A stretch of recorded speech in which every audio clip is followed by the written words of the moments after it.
Hey, what's up, guys? I got the ref today. Got my barber set up, and just like the other two cars, I just took all the rear wing out of it because I'll be doing that eventually. Might as well just do that right away and then see how she handles. And then, if you didn't watch the other videos, the main thing I'm tuning this week is just a level ride height on the oval, just to really get that good top speed, and then have it, of course, be able to handle through the infield without too much drama. I find that top speed is pretty important. Brian got a little squirrely on me there in that dog leg.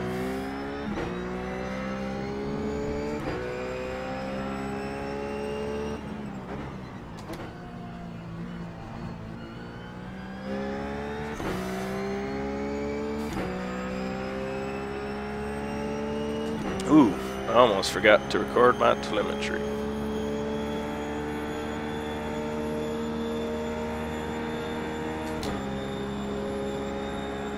Ah, shoot. I think I have to...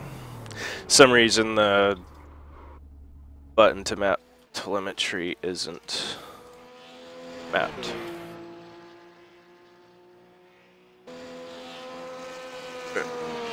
Sorry about that.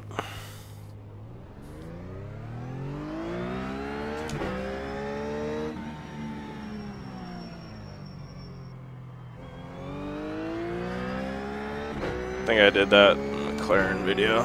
Drove like 5 laps, went to go check the telemetry, and it's hard to check telemetry, you never record.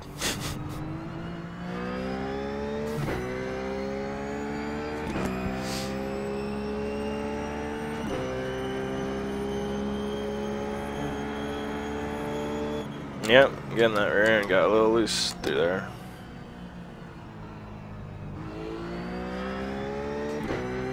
And that's on the first lap with really good tires, so interesting to see how that plays out. Front end is a little pogo-y through there.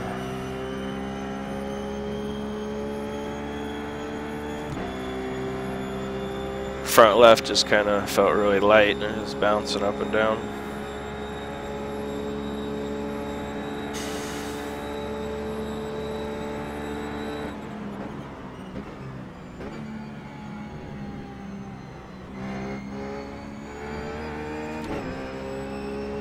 If you guys haven't watched my videos before, what I usually do when I'm setting up for a new race is I just take my previous week's set and then just run some laps with it, so I feel I'm getting close to the most out of it. And then at that point I usually have a pretty good idea what the car's, you know, what it's doing that I don't like, so then I'll work on it from there. And then because I have a good base, any improvements in time is a little bit more justified and good setup changes, or justifies good setup changes. Because it's not always obvious if you're picking up at 10th or 2. It's more or less, is it easier to drive the car and go the same speed or quicker? That's the way I like to look at it. So yeah, the rear end handles through here. I'm going to be a little more mindful of it.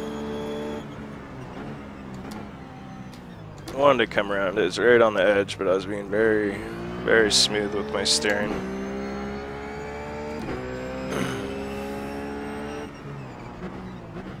I think this car will pick up a push because the fuel's in the front as the run goes on, so being just slightly on the loose side right now might be okay because it'll tighten up as the race goes on. Maybe have a really good setup for the end of the race.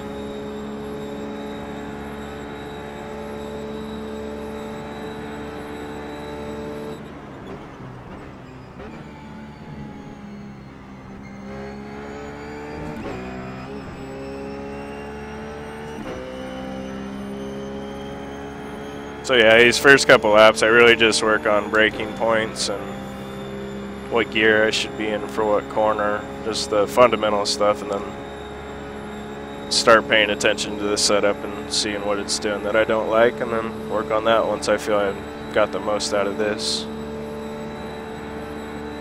46.92.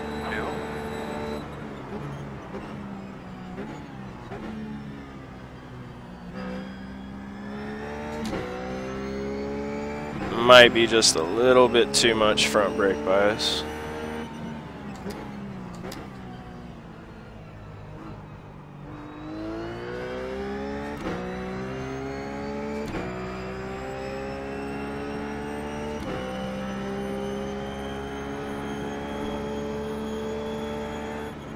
Just right at the end there is when it'll wanna, the rear end will wanna come out. The rear end's pretty secure.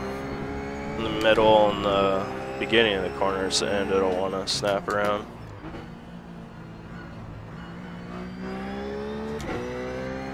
But honestly, this feels really good right now.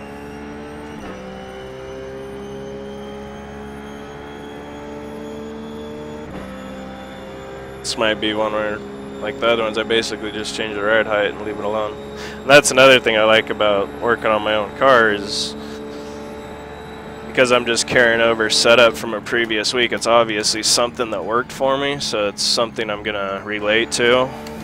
Or if I'm always switching between different people's setups or even the same guy's setup, it's not necessarily something that can relate to as much as I can a set I've been working on for the past 7 weeks. So it kind of cuts down on, if you do tune other people's setups, it kind of cuts down on the time you have to tune the setup to make it more relatable to yourself. 45.3.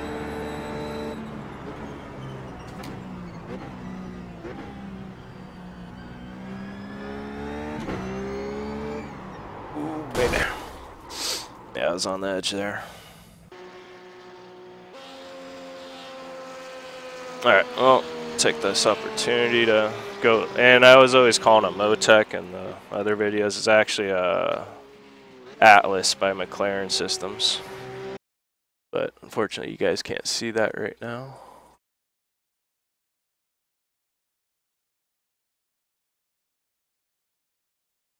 But what this is, if you guys didn't see the other videos, is basically just the game outputs telemetry.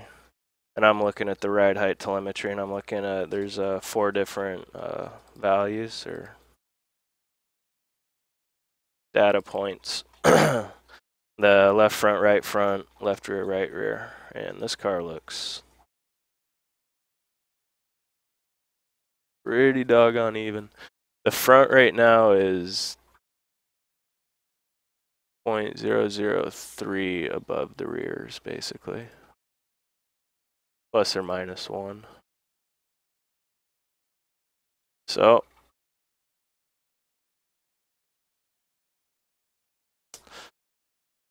gonna lower the front of the car. The only problem with that, oh, this has got bump stop gaps. The reason I like bump stop gaps, even though I can't use it, is because if you have softer springs and they sit on that bump stop gap and you bring that, oh no, I can. If I bring this bump stop gap down, it'll allow the spring to compress a little bit further, and so the car will rest a little bit lower ride height than it would before. I just don't know if this will make that big a difference, because I've never really experimented too much with bump stop gaps when doing like high-speed aerodynamics like this. Let me see what kind of. So yeah, I'm gonna take a pretty big swing at it just to see what it does. See if it has any effect on my ride height at speed. So this is pretty much experimentation right now. Now, bump stop gap, if you make the gap lower, let me just make sure it's not, oops, I alt-tabbed instead of exited.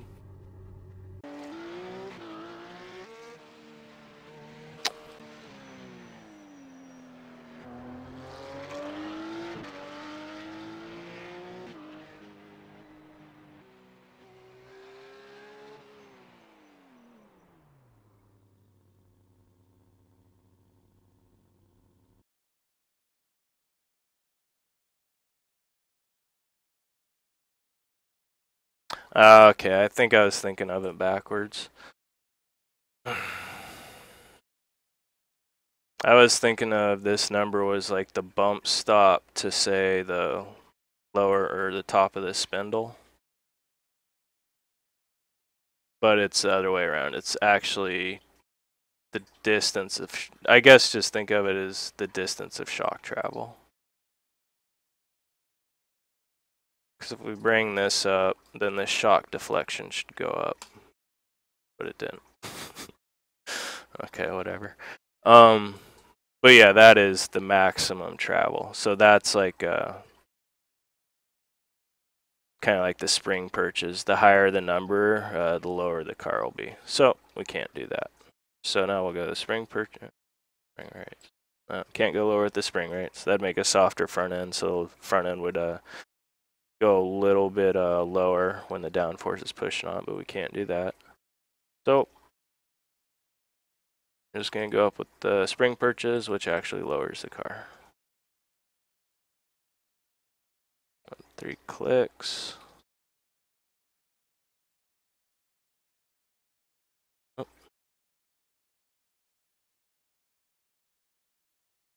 I think it was already maxed out.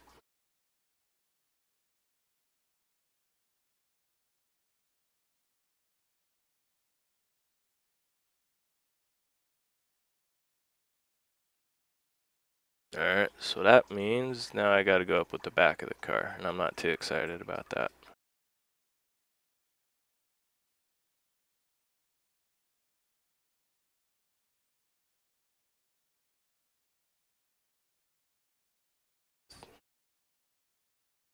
See how much this changes the ride height in the front.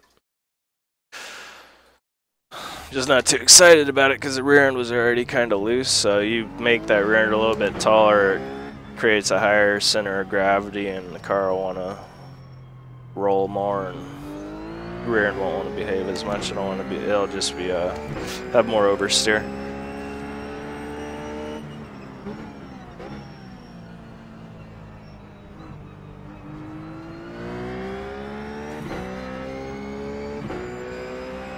I might be able to, first I'll see if it's even a problem, and then if it is, I might be able to counter it with the dampers.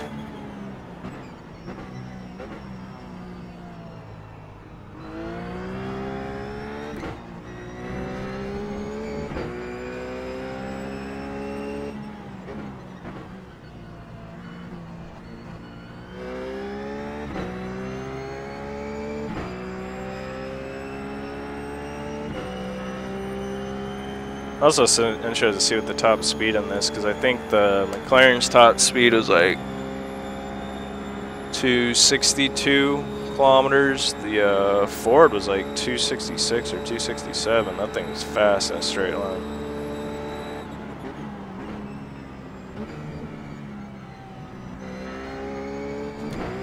Be interesting to see how that all plays out this week. Might see the Ford passing you on these oval parts.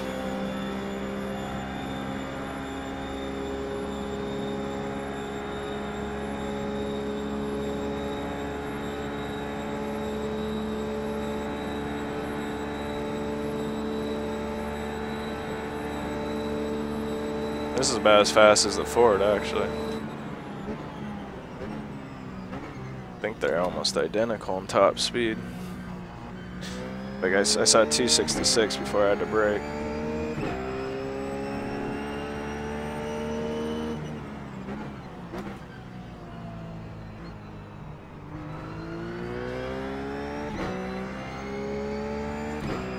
See how the rear end behaves through here.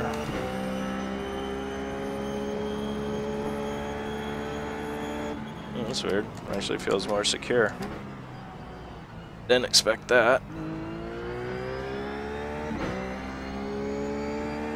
Nah, I can't really explain it.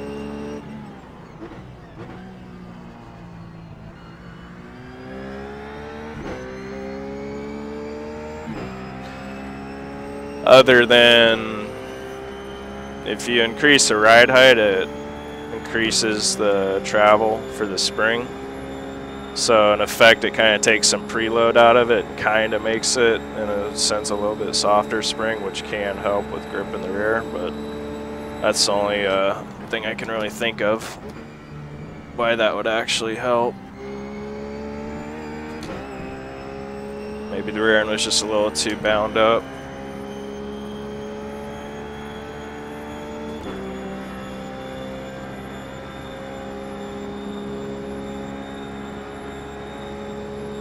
So the next lap I do will be the same lap as I think my fastest lap and the lap I looked at for telemetry, so it'll be a good lap too. It is a pretty decent lap. It's probably 95%, if not more, if not 100% a lot of times.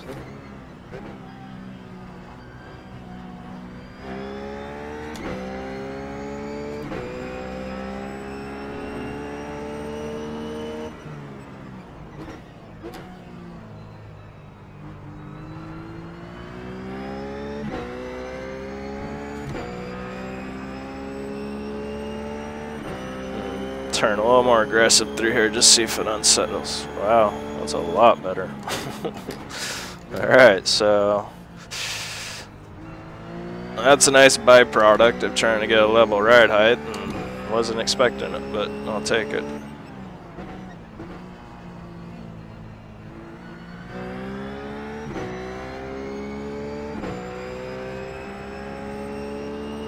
Didn't really get a very good run out of that corner.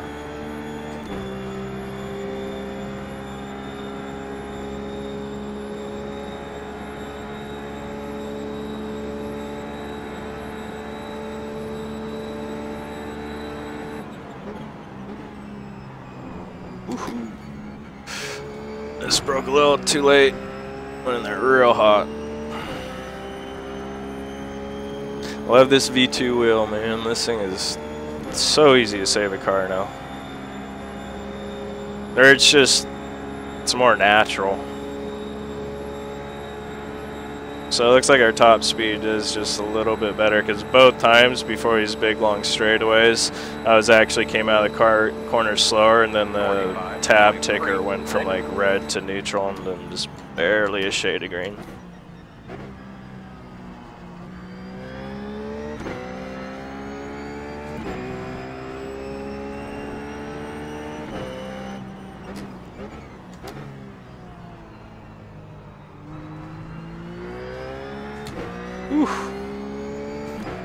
Got through there nice.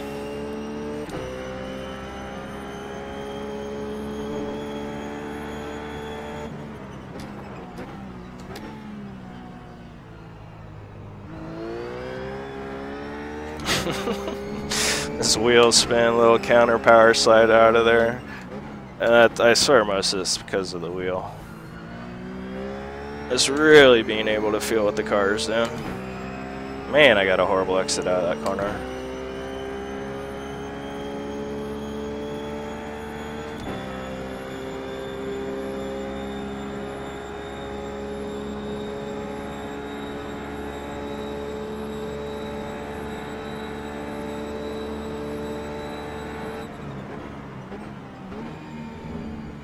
That's about as deep as I can break through that.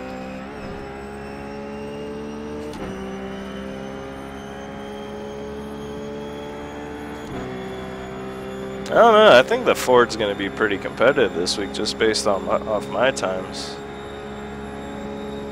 I think it's the most competitive the Ford's going to be all season. I hope I'm not wrong.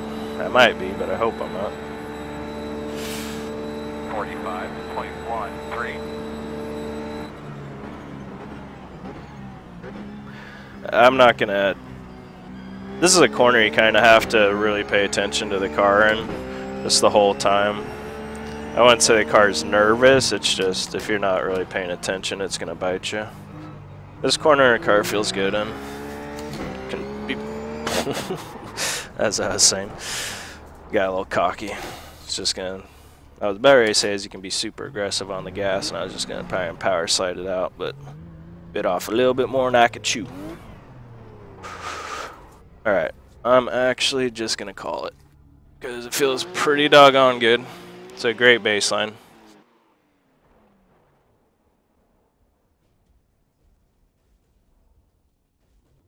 It's definitely got 44s in it.